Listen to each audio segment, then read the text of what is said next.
लोग अब ये बातें कर रहे हैं कि लड़कों की और फीस की तू मैं हो रही है। इसीलिए मैं कहता हूं कि लड़के कोच सेलेक्टर के दरमियान 10-12 साल का फासला होना चाहिए। जब भी ऑस्ट्रेलिया हम जाते हैं बेशतर औकात यही सिलसिला चला आ रहा है, अभी से नहीं बहुत अरसे से हमारी दुर्गत बनती है। मुबारक तुझे हार कर तुझे 17वां एक एल घुसा लिया। ये हालात रहेंगे तो फिर सारा जो एक कौम है वो डिप्रेशन में चली जाती है। इन 17 टेस्ट मैचेस में हम एक मर्तबा भी टेस्ट मैच ड्रॉ नहीं कर सके हैं, जीतना तो बहुत दूर की बात है। जब इस तरह की आपकी डिफीट होती है तो वो जो एक कलेक्टिव जो एक आपका डिप्रेशन का सिंड्रोम है वो क्रिएट हो जाता है, और फिर ये जो शौक होता है ना बच्चों को कि बाबर आजम बनूंगा या मैं शाहीन अफरीदी बनूंगा या आमिर जमाल बनूंगा फॉर दैट मैटर, वो एक तरह से ठंडा सा पड़ जाता है। एक चोकर्स टीम की हालत है, ये टीम ये भेड़ के टके हिंदुस्तान के ऊपर हंस रहे थे। हा हा हा। ऐसी दुनिया में कोई टीम नहीं है जो लगातार 17 एल एक के बाद एक खाली पेट लिए जा रही है।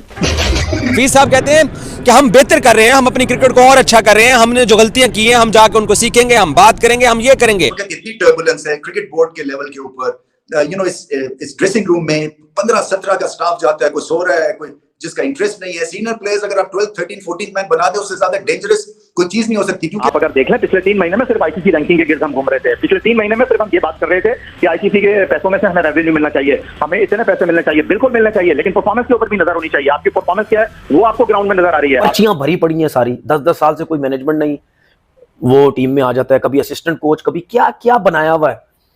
ये सब इस डायरेक्टर और इस क्रिकेट बोर्ड की वजह से जो है वो हुआ। कुत्तों की तरह मारा है ऑस्ट्रेलिया ने, कुत्तों की तरह औकात याद दिलाई है कि ये तुम लोगों की औकात है। 30 साल से ट्रक में जाके रगड़ रहे हैं ऑस्ट्रेलिया के अंदर, एक भी मैच नहीं जीत पाए, एक टेस्ट मैच नहीं जीत पाए, ये इनकी औकात रही। नंबर 1 पाकिस्तानी अगर नंबर मैं दूंगा ना, अगर इसके हायरार्की में जाए तो पाकिस्तान का 7वां-8वां नंबर भी नहीं है। इतने बड़े बड़े कोचेज, इतने बड़े बड़े नाम, लाखों रुपए ले रहे हैं, ये कर क्या रहे हैं? पाकिस्तान टीम में 20 साल के लिए बैन कर देनी चाहिए, कम से कम 20 साल।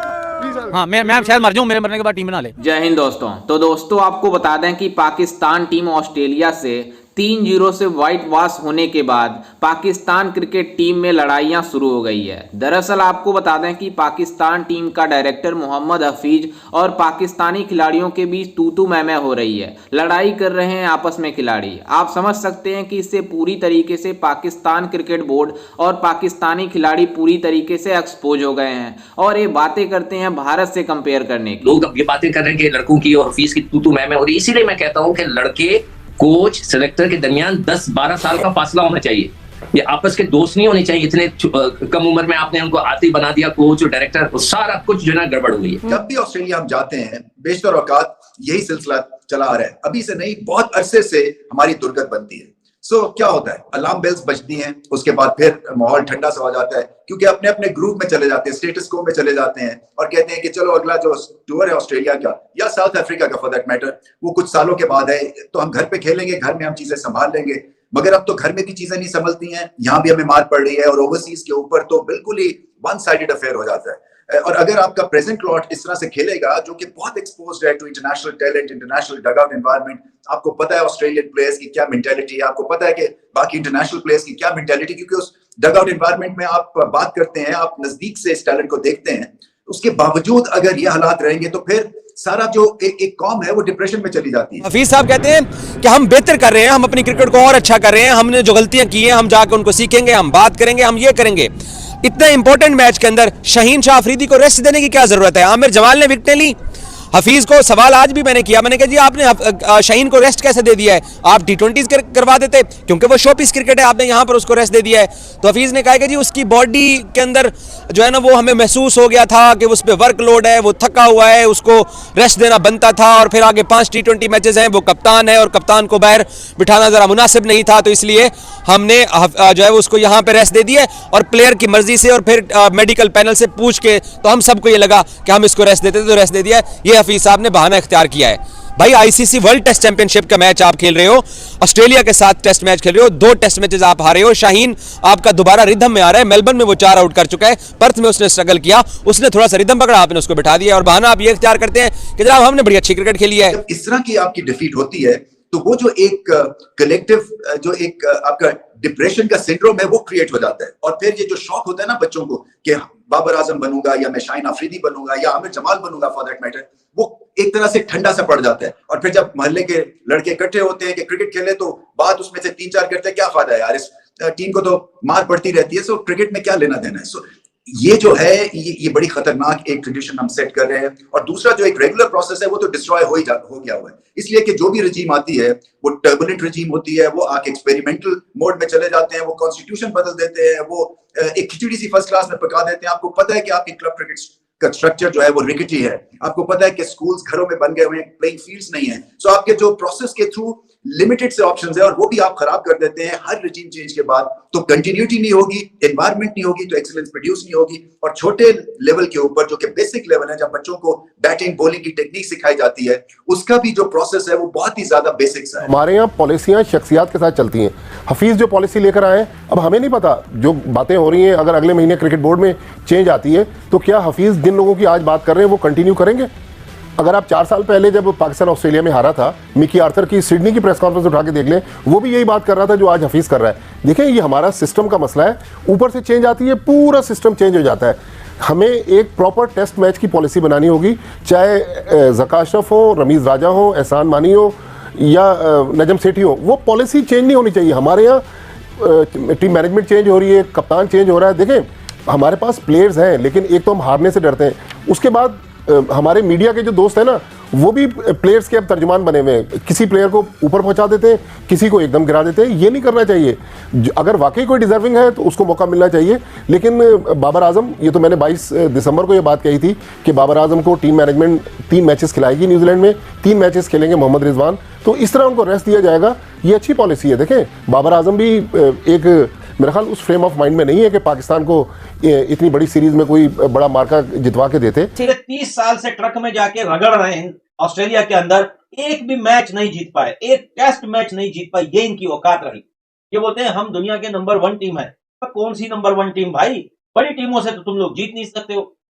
15-0 पे ऑस्ट्रेलिया के साथ चल रहे हो, 8-0 पे हिंदुस्तान के साथ चल रहे हो, और तुम्हारी औकात है जिम्बाब्वे के आगे खेलना। कल जिम्बाब्वे और श्रीलंका का मैच है, तो बाबर आजम आज यही दिल ही दिल में बोल रहा है, काश मैं जिम्बाब्वे से होता या मैं श्रीलंका से होता, जिम्बाब्वे के अगेंस्ट खेल लेता। मोहम्मद हफीज जो बात कर रहे हैं, मोहम्मद हफीज जो तब्दीली लाना चाहते हैं, ऐसा नहीं होगा कि मोहम्मद हफीज बिल करेंगे और दूध की नहरें बहने लगेंगी। बात दरअसल ये है कि रिस्पॉन्सिबिलिटी खिलाड़ियों को लेनी पड़ेगी। अगर आप पोस्टमार्टम करने जाएंगे इन 30 टेस्ट मैचों का, तो लोग कह रहे थे कि भाई इनकी तो गेम नहीं पहुंच रही, इनकी तो रफ्तार नहीं है, इनकी तो बॉलिंग देख के हमें शर्म आ रही है। और वो काम इन्होंने किया जो वसीम बक्कार नहीं कर सके। ऑस्ट्रेलिया के खिलाफ 6 टेस्ट मैचों में आपकी टीम ने 5 मरतबा बोल्ड आउट किया है। 1 मरतबा ऑस्ट्रेलिया की टीम सीरीज में 500 रन नहीं कर सकी। ऑस्ट्रेलिया का एक बैट्समैन सेंचुरी नहीं बना सका इस सीरीज में। दूसरी जो सबसे बड़ी इंपॉर्टेंट बात है, आप बात कर रहे हैं कि जी आप ऑस्ट्रेलिया भेजते नहीं है। इमामुल हक को आपने भेजा ना ऑस्ट्रेलिया, इससे पहले भी वो ऑस्ट्रेलिया गए थे। बाबर आजम इससे पहले भी ऑस्ट्रेलिया गए थे, उनकी परफॉर्मेंस आपके सामने है। और ये मत बोलिएगा कि हमारे खिलाड़ी ऑस्ट्रेलिया नहीं जा रहे। पिछले साल आप T20 खेलने के लिए ऑस्ट्रेलिया गए, आपको ऑस्ट्रेलिया की कंडीशन का पता है। ये वो पिचेज नहीं है जिसके ऊपर बाउंस है, जिसके ऊपर जो है वो हार्डनेस है। ये ड्रॉप इन पिचेज है, हमारे लिए भी वैसी है जैसे उनके लिए है। आपने 2 टेस्ट मैचों में बिल्कुल हाथों से ऑस्ट्रेलिया को जो है वो जीत दी है। आपने 47 को 4 से हाथों से क्या ड्रॉप किया है, हफीज तो नहीं पकड़ सकते आके। जैसा कि आपने वीडियो में देखा कि किस तरह से पाकिस्तानी मीडिया अपने खिलाड़ियों को लेकर जमकर ट्रोल कर रही है। वहीं आपको बता दें कि ऑस्ट्रेलिया से बुरी तरीके से शर्मनाक हार के बाद पाकिस्तान क्रिकेट बोर्ड और पाकिस्तान क्रिकेट टीम पूरी तरीके से एक्सपोज हो गई है, जिसके बाद पाकिस्तानी खिलाड़ी पाकिस्तान टीम डायरेक्टर मोहम्मद हफीज के ऊपर काफ़ी ज़्यादा भड़की हुई है और आपस में दोनों लोग मतलब लड़ाइयाँ कर रहे हैं। पाकिस्तान खिलाड़ी मतलब आप समझ सकते हैं कि इससे पाकिस्तान क्रिकेट बोर्ड पूरी तरीके से एक्सपोज हो गई है। और ये बातें करते थे ऑस्ट्रेलिया टूर से पहले कि हम ऑस्ट्रेलिया को जाकर ऑस्ट्रेलिया में हराएंगे और 1996 के बाद से जो पाकिस्तान की शर्मनाक रिकॉर्ड है उसको हम तोड़ेंगे। लेकिन जिस तरह से ऑस्ट्रेलिया ने मतलब तीनों टेस्ट मुकाबले में इतनी बुरी तरीके से हराई कि पूरी तरीके से पाकिस्तान क्रिकेट बोर्ड और पाकिस्तानी खिलाड़ियों की औकात का पता चल गया, क्योंकि ये ज़्यादा उछल रहे और पाकिस्तानी खिलाड़ियों में ज़्यादा मची रहती है कि ICC नंबर 1 बनने की। लेकिन जिस तरह से ICC नंबर 1 की ऑस्ट्रेलिया टीम ने घंटा बजाया है, पूरी तरीके से पाकिस्तानी टीम एक्सपोज हो गई है। लेकिन आपको बता दें कि पाकिस्तान टीम का डायरेक्टर जो कि पहले मतलब दूसरा मुकाबला जब हो रहा था ऑस्ट्रेलिया से, उस समय बातें कर रहा था कि हम व्हाइट वॉश नहीं होने देंगे, हम तीसरा मुकाबला जरूर जीतेंगे। लेकिन जिस तरह से ऑस्ट्रेलिया के गेंदबाजों ने इन पाकिस्तानियों की कमर तोड़ी, पूरी तरीके से इनकी बैटिंग ऑर्डर एक्सपोज हो गई और ये पाकिस्तानी मीडिया बातें कर रही है कि हमारा बाबर आजम जाकर ऑस्ट्रेलिया में अच्छा प्रदर्शन करेगा। लेकिन आपको बता दें कि 2023 के बाद बाबर आजम की इतनी खराब प्रदर्शन रही है जिसके बाद पाकिस्तानी मीडिया इसे जमकर ट्रोल कर रही है। लेकिन आपको बता बता दें कि पाकिस्तान क्रिकेट बोर्ड जो है मतलब बाबर आजम को रेस्ट देने की बात करती है, लेकिन वहां के जो पाकिस्तानी फैंस हैं उसको बाबर आजम को टीम में रहने के लिए बोलते हैं, जिसके वजह से पाकिस्तान क्रिकेट बोर्ड बाबर आजम को टीम में शामिल की हुई है, क्योंकि उसको मानती है मतलब पूरी दुनिया का किंग है। लेकिन बाबर आजम पूरी तरीके से एक्सपोज होने के बाद पाकिस्तानी मीडिया इसे जमकर ट्रोल कर रही है। खैर, इस पर आपकी क्या राय है, हमें अपनी राय कमेंट में जरूर दीजिएगा और साथ ही हमारे चैनल को भी सब्सक्राइब जरूर कीजिएगा। मिलते हैं किसी अन्य वीडियो में, तब तक के लिए जय हिंद, वंदे मातरम।